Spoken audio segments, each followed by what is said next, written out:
selamat pagi Mitra 104,6 FM dimanapun berada. Berjumpa kembali bersama saya Tias kali ini di obrolan pagi spesial edisi hari ini Rabu 22 April 2020. Seperti yang sudah dikatakan tadi, topik obrolan pagi kita kali ini mengenai COVID-19, persoalan dan solusinya. Dan narasumber yang sudah kita hadirkan di studio Gempol 38, luar biasa Sobat Guntur, saya merasa terhormat bisa berada di samping beliau. Ada Ketua Gugus Tugas Penanggulangan COVID-19 Kabupaten Buleleng yang juga sekaligus Bupati Buleleng Bapak Putu Agus Suranyana Satya-Putri. Selamat pagi Bapak. Selamat pagi, Om Swastiastu, seluruh pendengar ada di Guntur dimanapun berada. Oke, dan juga ada Bapak Sekretaris Gugus Tugas Penanganan COVID-19 di Kabupaten Buleleng yang sekaligus sebagai Sekda Kabupaten Buleleng Bapak Gede Suyase MPD. Selamat pagi Bapak. Selamat pagi, Om Swastiastu. Om Swastiastu. Terima kasih sudah hadir di studio Gempol 38. Bagaimana kabarnya pagi ini? Baik ya, semoga selalu sehat biar bisa semangat untuk menanggulangi permasalahan yang ada di Kabupaten Buleleng. Oke, seperti yang kita tahu, Mitra 104,6 FM, COVID-19 ini pada awalnya dianggap biasa-biasa saja oleh masyarakat. Tapi belakangan, mulai timbul ketakutan di tengah masyarakat, apalagi setelah adanya berita bahwa ada warga negara Indonesia yang meninggal dunia di Badung setelah dinyatakan positif corona. Dan belakangan juga para pekerja migran Indonesia yang kembali sudah menimbulkan suatu persoalan baru. Bahkan Pemkab Buleleng juga sudah melakukan refocusing anggaran untuk menangani kasus ini. Dan kebijakan pun berubah-ubah, di mana pada awalnya PMI yang baru datang diminta untuk memeriksakan diri dulu ke rumah sakit sebelum kembali ke rumah. Tapi sekarang PMI yang baru datang harus langsung dikarantina.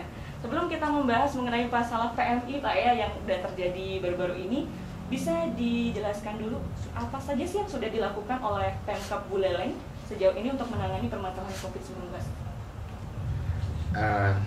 Baik, ada beberapa persoalan yang harus kita selesaikan.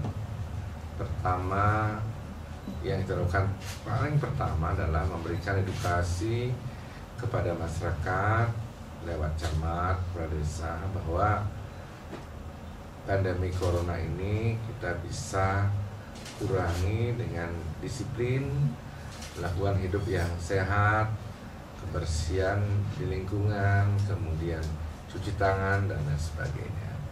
Nah ini kemudian disikapi oleh masyarakat, kemudian melakukan penyemprotan disinfektan ke seluruh jajaran. Tadinya saya contohin dulu nih, saya semprot sendiri, saya semprot.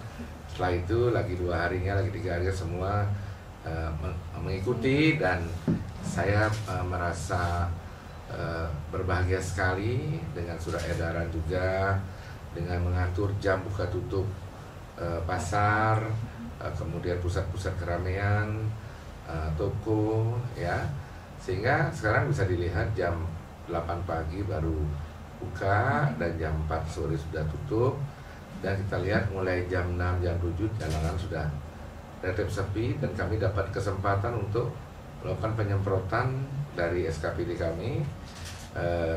Pagi sebelum pasar buka kami semprot dulu, setelah tutup kami semprot lagi. Artinya ada suatu upaya preventif yang kita bangun bersama masyarakat dan membangun opini sosial atau cara pandang yang sama untuk penyikapan pandemi corona ini dengan semua masyarakat ikut mulai mengambil langkah-langkah preventif.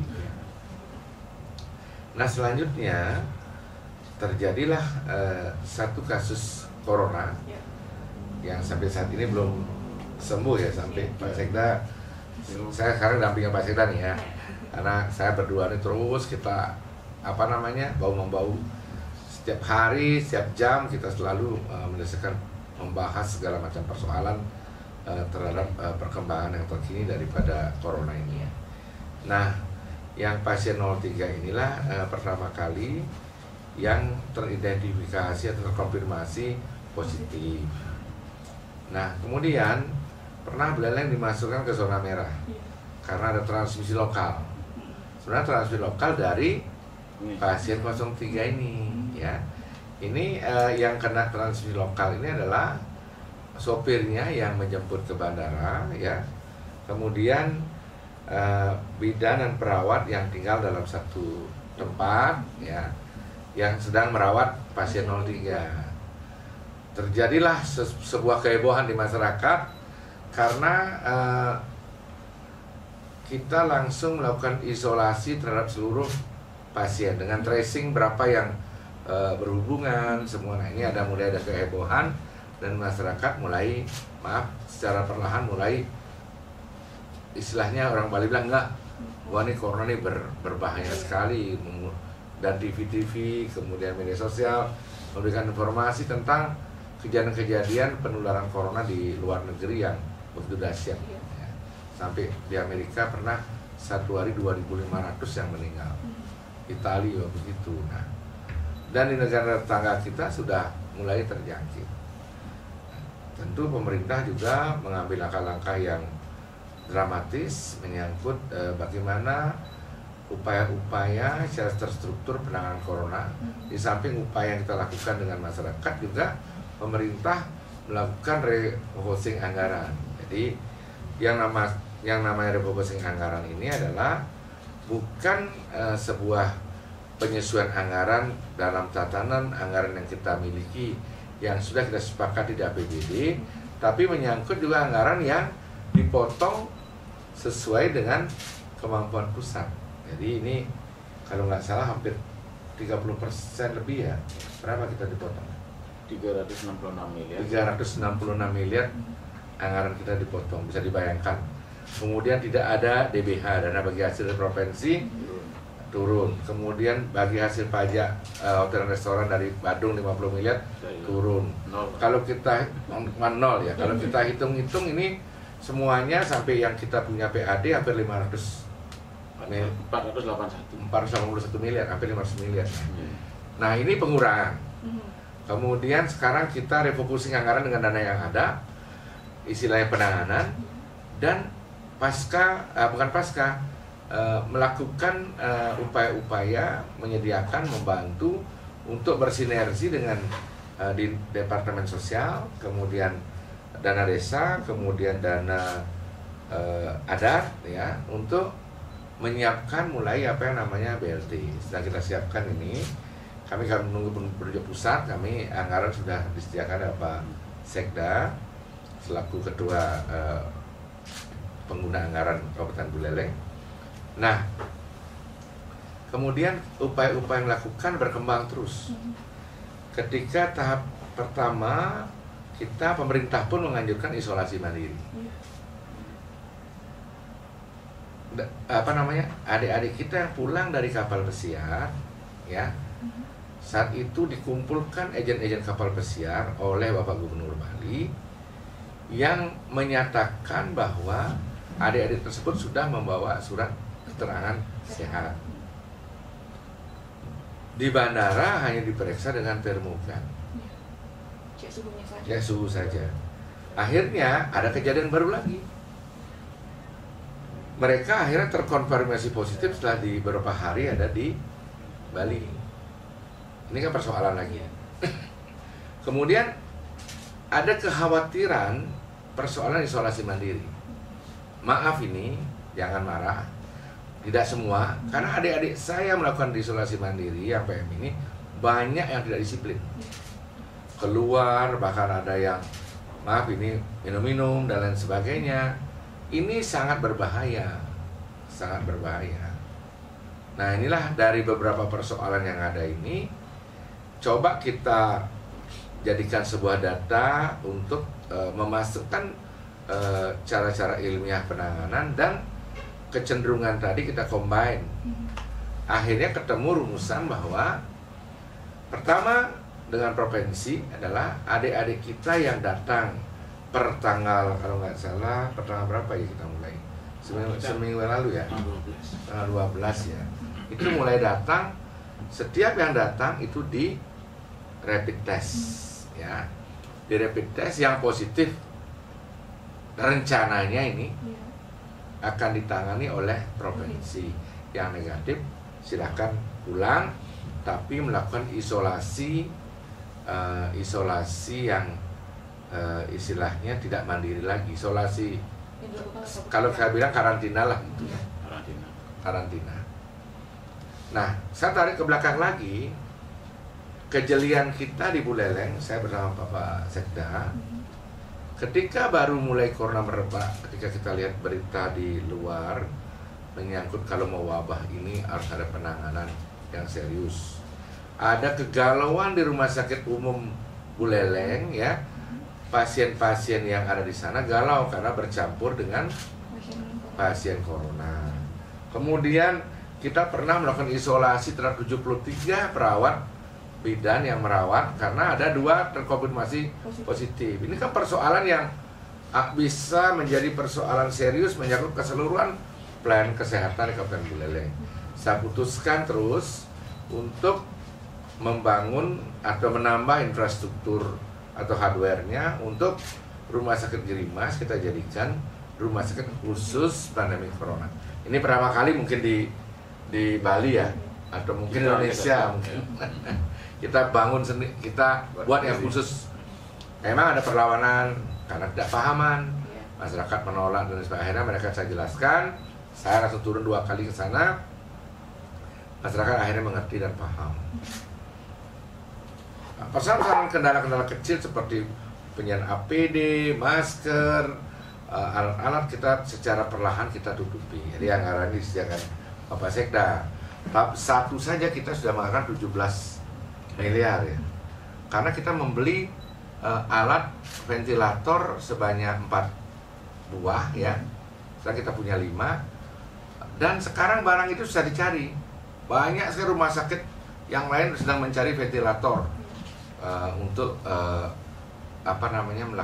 sebagai alat utama dalam proses penyembuhan corona ini. Kita sudah punya di Girimas. Sehingga kesiapan Rumah Sakit Girimas untuk non-corona sudah 100%, sudah 100% sudah siap. Itu yang sifatnya istilahnya infrastruktur yang kita miliki ya. Nah kemudian ada masalah sosial kemasyarakatan yang tadi dibangun oleh keadaan sendiri, kemudian instruksi saya bahwa desa-desa di desa itu mereka lebih disiplin daripada kita. Iya, mereka melakukan upaya-upaya bersama Satgas Gotong Royong dibentuk oleh Bapak Gubernur lewat Desa Adat, kemudian relawan Satgas yang dibentuk oleh desa.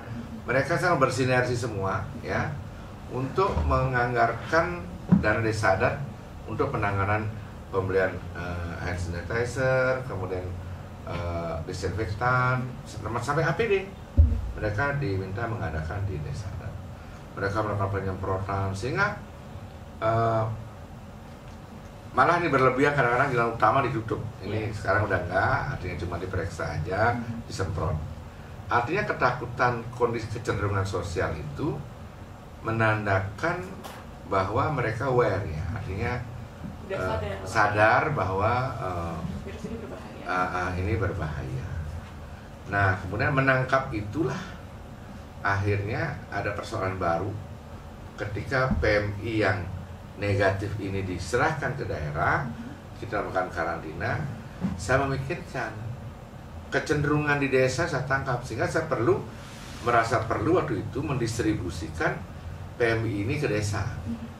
Tapi karena cepat sekali keadaannya, kita belum menemukan protap yang baik. Bahkan ada SD di Banjarjauh yang dibuat tanpa penyekat dan lain sebagainya. Ini yang kita perbaiki sekarang. Kecenderungan penjagaan yang sangat disiplin di desa kita ambil. Kemudian gedung-gedung SD, ruang sekolah itu, satu ruang itu saya ngisi 3, saya sekat, dan pintunya pakai triplek semua. Satu SD maksimal ada 9 orang. Sehingga physical distancingnya dan social distancingnya terjaga dengan baik. Social distancingnya dia tidak membangun interaksi dengan masyarakat itu sendiri, cukup dia dari luar pagar. Dan physical distancingnya terjaga di internal mereka. Tapi secara fisiologi, menurut saya ini, mereka bisa melihat anaknya, istrinya dari kejauhan, setelah tembok, bisa memesan makanan yang dia sukai. Ini kan membuat imun tubuh, rasa bergembira di tubuh ini ada. Mas, nah akhirnya saya sudah putuskan begitu, saya sudah bersurat, mereka sudah menyiapkan ini. Terus terang aja, karena cepat sekali ini, Cuman 2 hari sudah ada berita ini baru lagi, Pak Gubernur baru terus, Pak Gubernur edaran baru terus. Saya juga gelagapan sampai saya baca surat edaran Menteri, Gubernur, sampai kita baca aja mabuk. Apalagi menerjemahkan, baca aja mabuk gitu. Nah, akhirnya terjadilah kepulangan PMI, masuk di SD. Akhirnya saya dibully, tapi nggak apa-apa karena Badung menyiapkan hotel, kemudian Gianyar menyediakan hotel, Kelungkung hotel, Karangasem hotel. Saya cuma berpikir ini adalah proses penanganan, bukan pencitraan. Nah, bukan pencitraan, ini proses penanganan, bukan pencitraan. Saya berpikir tentang kuantitas, tentang jumlah. Berapa sih PMI yang datang di Kabupaten Buleleng? Yang datang di atas 5.000, karena datanya 5.800. Yang baru datang berapa? Yang baru datang baru 1.100. Ini juga ada 2. Yang datang tanpa rapid test, yang datang pakai rapid test. Nah, ini ada persoalan lagi ntar. Akhirnya banyak sekali WA ke saya tentang kebandelan ada di PMI kita yang isolasi mandiri. Aduh, banyak sekali laporannya. Ini begini. Akhirnya terbuktilah ketika dia melakukan isolasi 15 hari, dia ingin mendapatkan status sosial bebas dengan mengajukan rapid test di puskesmas. Walaupun rapid test saya terus terang terbatas, kali ini belum lengkap sebelumnya karena memang terbatas pasokannya. Akhirnya beberapa positif rapid testnya, kemudian kita swab, ada yang negatif, ada yang positif.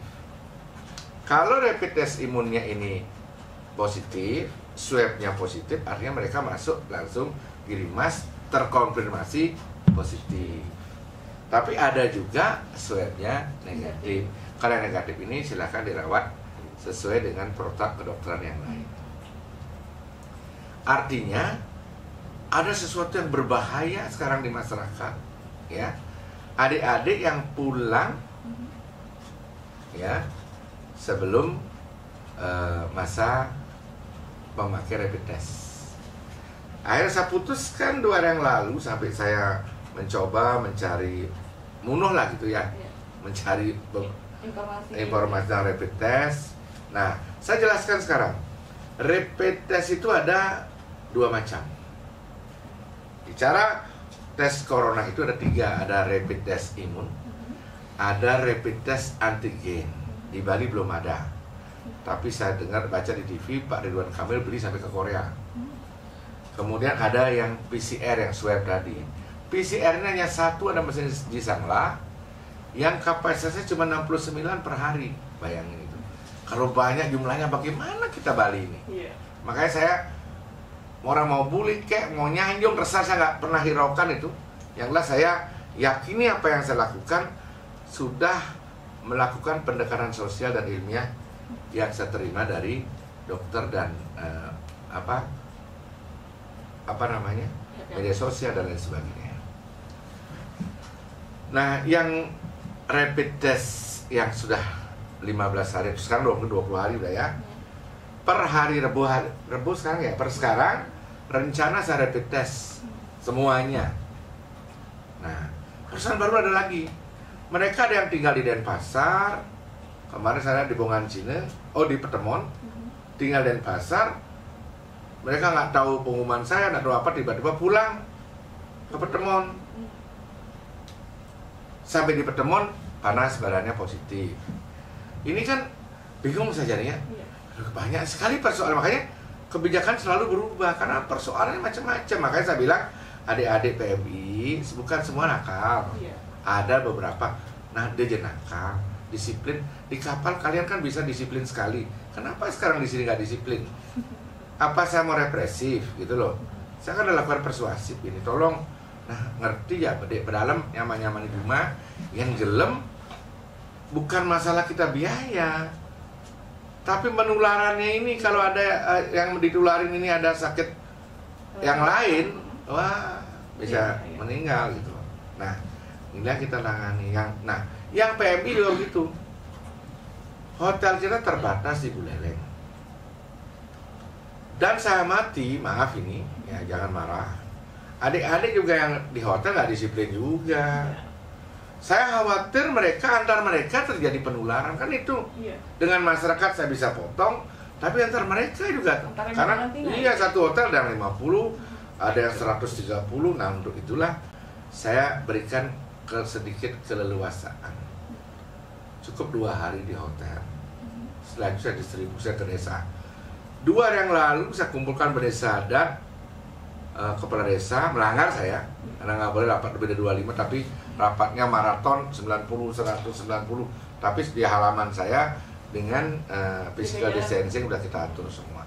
Saya mohon maaf sama Pak Kapolres, ini harus saya lakukan karena kalau pakai teleconference sinyalnya di Buleleng kan berbukit-bukit semua, sulit saya, sehingga saya pilih yang langsung aja, yang visual langsung ketemu. Mereka paham akhirnya. Tadinya banyak pertanyaan segala macam. Mereka paham. Sekarang sudah mulai distribusi. Kita perbaiki lagi distribusinya. Yang menangani siapa? Saya menangani dengan Pak Sekda. Kita distribusikan ke desa-desa. Kendaraan kita siapkan. Karena protap baru lagi. Kalau saya suruh desa jemput, takutnya sopirnya kena nanti kalau ada apa-apa. Saya pakai APD lengkap, antar mau desa mana. Nah, desa ini juga berbeda-beda. Ada desa yang punya penginapan, ditaruh di penginapan, di villa-villa. Dengan pokoknya prinsipnya adalah social distancing dan physical distancing. Nah, kemudian bagi desa yang tidak memiliki bahasa seperti itu, pakai gedung SD. Sekolah ya? Iya. Kemarin ada yang ngusul, Pak, WC saya belum bersih, belum bagus. Kerjakan sekarang, pakai anak desa, bersihkan semua. Pokoknya saat bersifat COVID, Pak Sekda udah katakan kepada saya, itu tidak ada persoalan. Harus tangani dengan baik. Gitu. Jadi para PMI yang udah di hotel sekarang sudah mulai tiap 2 hari. Kenapa 2 hari? Kasihan mereka dari Amerika, dari jauh sekian jam, jet lag dan lain sebagainya. Kasih dia bubuk dulu 2 hari. Di tempat yang nyaman. Ya, kasih bubuk yang nyaman, habis itu pulang. Nah, di sini ada lagi masalah sosial. Ada gini, ketika ada PMI, maaf, ini nggak semua sih, ada 1-2 aja, nggak cocok sama kepala desanya, nggak mau pulang. Ada banyak sekali persoalan di bawah yang sampai pusing kepala saya gitu. Ada yang misalnya cerai sama istrinya, nggak mau pulang karena dia malu atau lain sebagainya. Ini banyak sekali persoalannya, makanya kadang-kadang saya berpikir, udahlah saya jadi orang tua, kalau saya ayah yang harus bijaksana terus dengan punya anak ratusan gitu. Gak apa-apa. Terus kemudian yang PMI ini sekarang sudah kita distribusikan. Nanti setelah 2 minggu saya akan rapid test ya. Saya sedang mengupayakan untuk mendapat rapid test antigen. Rapid test yang imun ini dengan antigen beda. Kalau imun ini antibody ya, rapid antibody ini mendeteksi apapun yang terjadi infeksi atau istilahnya kalau saya bilang keributan antara imun tubuh dan penyakit, jadi positif. Tapi kalau antigen belum terjadi keributan, sudah bisa terdeteksi coronanya. Ini lebih akurat, jadi akuratnya 90%. Kalau ini 50-50 gitu loh. Nah, kalau saya dapat ini, saya seminggu aja berani tes langsung pulang. Apakah semua PMI bakal di rapid test ulang dengan antigen itu? Saya sudah sediakan dananya, tapi nyari barangnya susah deh. Nah, nyari barang susah. Tadi saya komplit baru dapat 250. Saya minta 5.000. Harganya mahal, 721.000. Nah, makanya teman-teman di bawah dalam kesempatan berbahagia ini saya mohon jangan minta apa-apa ke Pemda dulu ya nggak. Saya teruskan di WA, mana sembakonya, mana gini. Sabar dulu, lebih baik kita prioritas sakitnya dulu kita perbaiki ya. Pemerintah nanti lewat program BLT saya yakin per Mei ini ya sudah mulai mencairkan. Karena kita juga mendapatkan bantuan BLT ditambah lagi 21.000. Dan kita menyediakan 14.000 Pak Sekda menyediakan 14.000 BLT. Belum lagi dana desa adat dipotong juga 100 juta untuk penanganan BLT. Jadi mudah-mudahan ini bisa berjalan dengan baik sehingga penyakitnya kita prioritaskan, penanganan sembako atau bukan sembako BLT-nya berjalan nanti mengikuti setelah itu. Jadi sabar. Saya harus beli APD, saya harus beli masker, saya bermain di wilayah itu. Dana kita terbatas sekali deh. Jadi makanya kemarin ketika ada isu pemotong gaji kontrak, bukan isu deh, emang kemungkinannya begitu. Pak Sekda udah bingung ngaturnya ya. Saya kasihan juga Sekdanya baru, tiba-tiba masalahnya berat. Kemudian beliau sampaikan pada saya, ini Pak begini harus dipotong kalau mau. Aduh, saya langsung diam dari jam 2 siang diam. Mulai saya obrak-abrik anggaran, saya telepon keuangan, saya telepon sana, telepon ini. Terus sampai jam 7 malam akhirnya ada Pak Sekda udah saya diam-diamin. Dia diangkat telepon saya jam mandi, mungkin entah lagi saya telepon lagi atau beliau yang telepon saya. Ini kondisi terus kemarin keributan sampai jam 8 malam lah. Akhirnya kita bisa carikan jalan keluar. Saya telepon Pak Ketua Dewan juga. Pak Ketua Dewan juga apresiasi sekali terhadap persoalan ini. Teman-teman DPR juga memberikan apresiasi juga. Sekarang tinggal sebentar Pak Sekda diundang ke DPRD untuk menyamakan cara pandang untuk ini. Nah, penting lah biar kita asas akuntabilitas dan transparansi benar-benar bisa kita jadikan suatu pedoman dalam penanganan COVID ini. Jadi Pak Ketua Dewan sudah saya telepon, per telepon, beliau sangat memberikan apresiasi lah untuk ini. Yang jelas semua kita bersepakat untuk jangan sampai gaji ini dipotong. Karena apa? Gaji pegawai kontrak ini memberikan multiplier terhadap kegiatan ekonomi. Mereka belanja, mereka beli daging, mereka beli sayur. Kalau dipotong ada kurang lebih 5.000-6.000 ya orang yang akan terpotong. Bayangkan ya, seorang guru SD yang hanya dapat gaji 1 juta lebih sekian dipotong, bagaimana? Agar tidak menimbulkan persoalan baru nanti. Nah, terus persoalan apalagi, maaf ini saya dengarkan langsung, mereka yang punya gaji hanya segitu dibebani oleh saudara-saudaranya yang pulang dari Denpasar. Persoalan juga yang di sana mereka macet PHK. Nah, seperti itu. Belum lagi saya menangani, ada 3 nih corona ini penyebabnya PMI, transmisi lokal kita masih rendah, transmisi dari zona merah ini yang persoalan juga. Saya terus menyatakan masalah karena apa? Ketika saya diberikan masukan, Pak, kalau transmisi lokal ini sopir-sopir truk ini saya isolasi misalnya, siapa yang ngirim sembako? Persoalan baru lagi.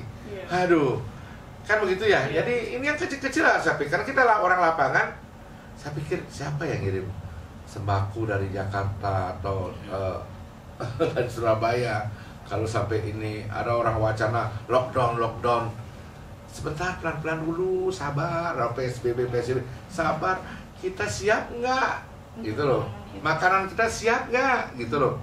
Kita sudah hampir 30% tergantung dari Jawa semua makanan kita. Makanya kita lihat dulu stok pangan kita. Kalau udah, ini kan komprehensif sekali. Stop itu bukan artinya stop jalan aja, tapi stop secara keseluruhan. Makanya pelan-pelan, lebih baik kita maklum. Kalau masih bisa kita tangani dengan cara-cara yang saya katakan tadi, mari pakai itu dulu. Saya diskusi panjang dengan Bapak Gubernur juga, beliau pemikirannya juga seperti itu. Jadi ini penting sekali ya, antara pemerintah pusat, pemerintah provinsi, saya bersama DPRD Kabupaten Buleleng, kemudian masyarakat, kepala desa, berdaya tokoh masyarakat. Ini saya namakan adalah perjuangan semesta, bersama-sama semua. Iya, yang civil society ini benar-benar sekarang masuk dalam persoalan yang cara pandang ilmiahnya kita berikan, edukasi kita berikan, melakukannya sesuai dengan kearifan lokal masing-masing. Baik, oke, terima kasih. Itu ya. Itu tadi berbagai kebijakan yang sudah dilakukan untuk menangani permasalahan COVID-19 di Kabupaten Buleleng. Mungkin Pak Sekda bisa dijelaskan sedikit data terkini untuk penderita COVID-19 di Buleleng bagaimana? Ya, terima kasih. Jadi untuk saya data teknis yang positif kita 9 ya. PDP kita 15. Yang sembuh 4. Jadi kita masih merawat ada 5 orang. Ya. Yang sembuh kemarin sudah dipulangkan malamnya. Dan sekarang tinggal 5 orang. Mudah-mudahan hari ini ada lagi hasil swab yang negatif 2 kali sehingga bisa dipulangkan. Kemudian khusus PDP 3, mungkin Pak Bupati juga sudah tahu, saya laporkan bahwa 12 kali swab. Jadi 3 kali negatif tetapi tidak beruntun. Karena syaratnya harus 2 kali berturut-turut gitu. Jadi sekarang sudah posisi negatif namun belum bisa dikeluarkan karena swabnya yang terakhir untuk menjaminkan kesehatan bersangkutan dengan kasus sangat unik itu harus dari Balitbangkes. Jadi tes swab terakhir belum turun dari Balitbangkes. Kalau itu sudah turun negatif diizinkan pulang. Secara fisik yang bersangkutan sehat, bagus sudah ya, kondisinya negatif. Ini sudah 36 hari ini Pak. Kalau nggak salah kan sudah wawancara sama Radio Guntur. Sudah, Radio Guntur sudah bisa ini kontak dengan by HP ya. Jadi gitu. Ini yang paling unik ini. Di Bali ada 2 nggak salah. Yang satu di RSUP Sanglah, yang satu di Girimas. Kemudian dari 15 PDP di Buleleng. Kemudian orang Buleleng yang dirawat di luar positif ada 6, PDP 2. Itu di Rumah Sakit Unut Denpasar ya. Jadi itu memang langsung dari bandara langsung ke sana atau dari luar daerah langsung ke sana dibawa ke rumah sakit. Jadi ada 6 tapi dirawat 8. 2 PDP belum hasil lab ya. Jadi secara detail itu saja. Yang penting kan di PDP itu. Kalau yang kita pantau sih semua sudah 2140 gitu ya. Ini memantau 2140 kan bukan kerjaan mudah ya. Makanya setiap hari yang ini Pak belum di rapid test. Kalau sudah Pak Bupati datang rapid testnya saya lebih ringan. Waduh, saya tiap hari teleponin Pak Gubernur, teleponin Kepala Dinas Kesehatan Provinsi, telepon Pak Sekda, minta rapid. Mungkin saya paling rewel ya, hampir tiap hari saya teleponin ya. Akhirnya saya sediakan juga anggaran udah beli. Rencananya hari ini datang. Hari ini 250 sore. Yang antibody ada juga. Antigen. Antibody ada juga. Antibody belum ada kebetulan. Antibody mungkin ada 500 mungkin. Nah kalau datang ya antigen datang, saya akan utamakan dulu yang rapid yang datang duluan ya. Ada PM yang datang duluan. Biar nggak nanti maaf ya masyarakatnya takut dan dia juga dikatakan bisa ngeliat gitu kan, ditakutin semua orang kan, dikucil kan akhirnya kan.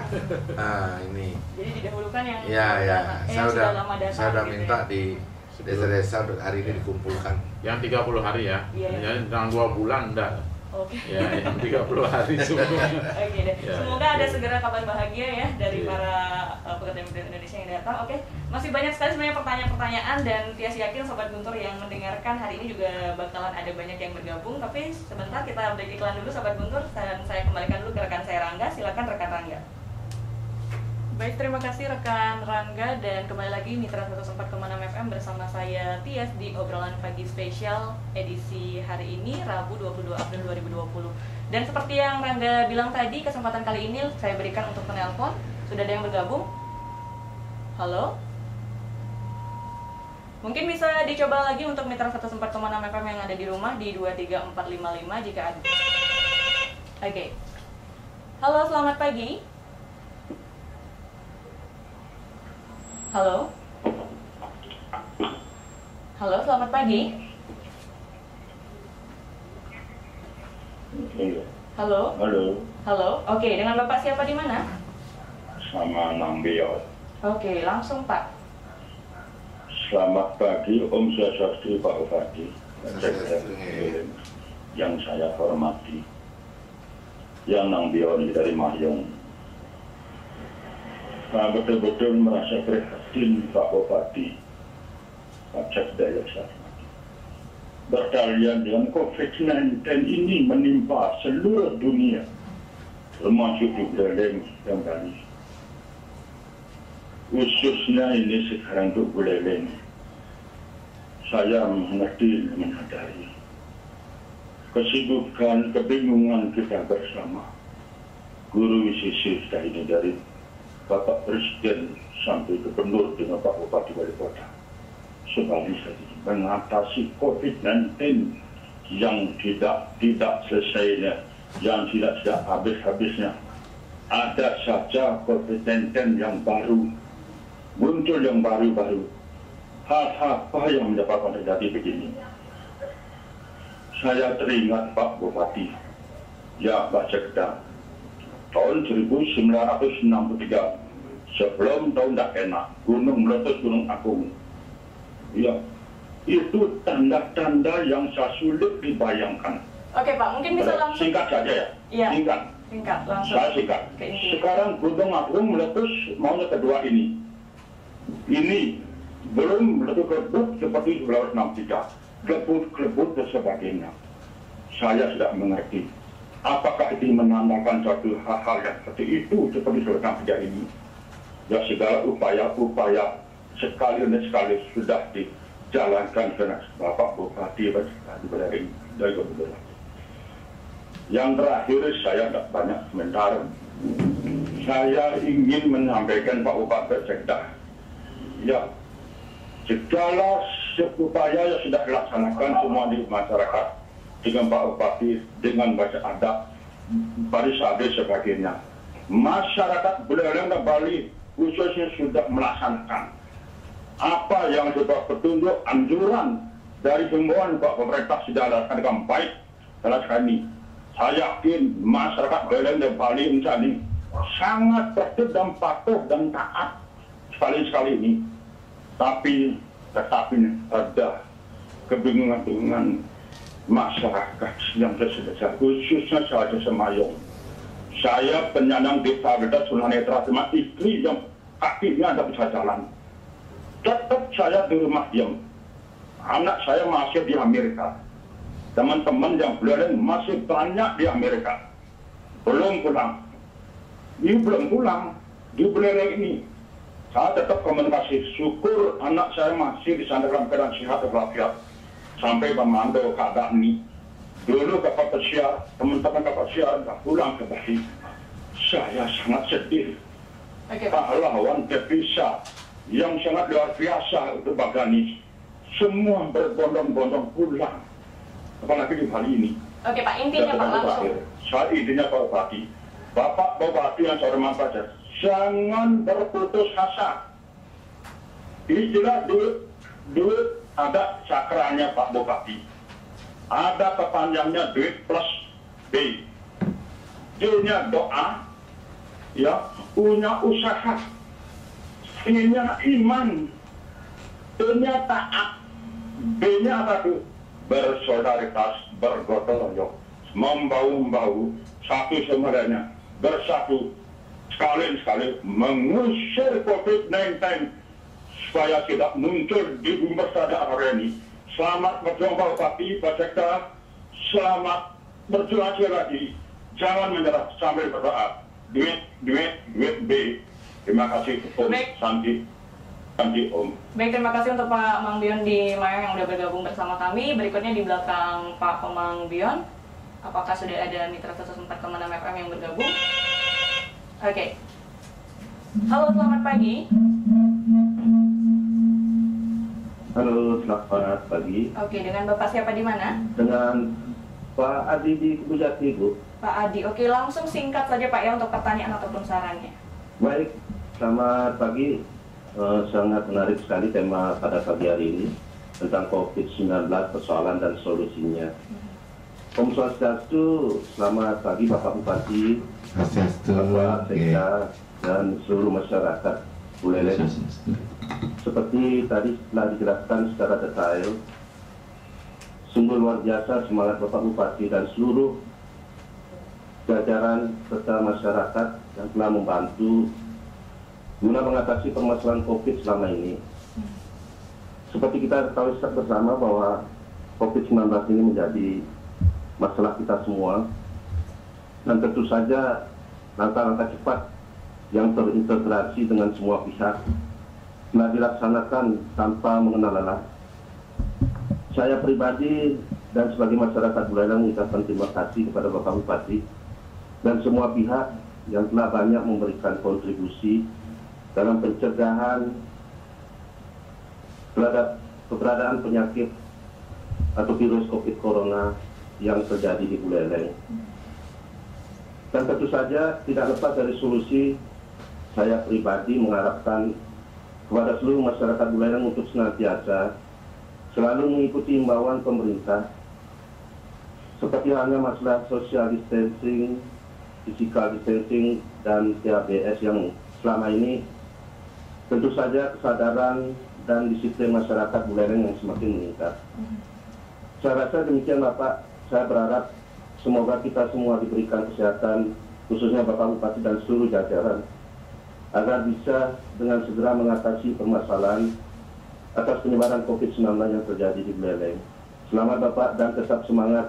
Om Santi, Santi, Santi. Baik, terima kasih Bapak Adi di Kubu Jati yang sudah bergabung bersama kami. Untuk di belakang Pak Adi, apakah sudah ada yang bergabung bersama kami? Baik, masih kami buka di line telepon 23455 jika Anda ingin menyampaikan aspirasi, pertanyaan, atau saran, kritik terkait dengan topik yang kita angkat mengenai COVID-19, persoalan dan solusinya. Baik, jika tidak ada, saya langsung minta tanggapan dari Bapak Bupati. Ya, tentu saya mengucapkan terima kasih dari Nang Bio dan Bapak Eko Bujati telah memberikan dukungan kepada kami sekecil apapun yang Bapak bisa berikan untuk penanganan corona ini, baik itu moral maupun material. Ini dalam keadaan sekarang ini sangat berharga buat kita semua.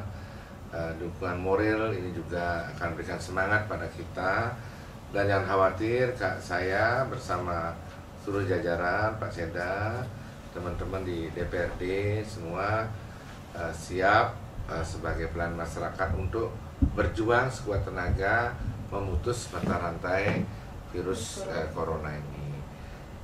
Doakan, dan tentu yang saya paling mohon, mari disiplin semua. Kalau tidak disiplin, susah. Iya. Semua dagang-dagang, semua pakai masker. Yang lawan-lawan, jangan kadang-kadang jangan bangga dapat bohongin orang gitu, jangan bangga ngelawan gitu. Ya, karena ini disiplin. Ada yang bangga, saya bisa bohongin tugasnya gitu. Jangan bangga. Sekarang yang seperti ini tidak usah dibanggakan. Yang paling penting buat kita adalah disiplin. Dan harapan saya semua memiliki cara pandang yang sama ya tentang virus corona, tentang PHBS, pola hidup bersih dan sehat, tentang pemakaian masker dan lain-lain yang bersifat memutus mata rantai pandemi virus corona. Ya, itu aja. Mungkin dari Pak Sekda ada yang ingin ditambahkan? Terima kasih atas dukungan dan doanya dari dua penelpon, dan tentu juga doa usaha masyarakat. Yang paling penting apa yang disampaikan Pak Bupati, himbauan-himbauannya itu bisa diikuti. Karena kunci sukses penanganan COVID-19 ini adalah disiplin diri. Kalau kita disiplin diri, bukan untuk diri sendiri, tapi menyelamatkan orang lain. Sama dengan istilah maskerku untukmu, gitu. Maskermu untukku. Artinya kalau saya pakai masker, maka orang lain terselamatkan. Kalau Anda pakai masker, saya terselamatkan. Jadi sama dengan itu. Saya pikir apa yang dibuat kebijakan oleh Pak Bupati akan selalu berdasarkan analisa. Kadang saya mendapat masukan, kenapa Bupati membuat begini, bikin rakyat kecil susah, ini kan begitu. Padahal yang paling diutamakan Pak Bupati adalah keamanan. Keamanan dari serangan virus ini. Itu harusnya kalau sama visinya, maka akan ada pertentangan. Bahwa kita semua hanya satu fokus sekarang menangani COVID. Semua anggaran perintah Pak Bupati adalah kembali ke COVID. Semua anggaran, semua menangani COVID. Kalau menggunakan regulasi Permendagri, 3 hal yang harus dijawab. 1, peningkatan kapasitas kesehatan. Makanya beliau anggaran untuk dinas kesehatan harus paling tinggi. Yang kedua, penanganan dampak ekonomi.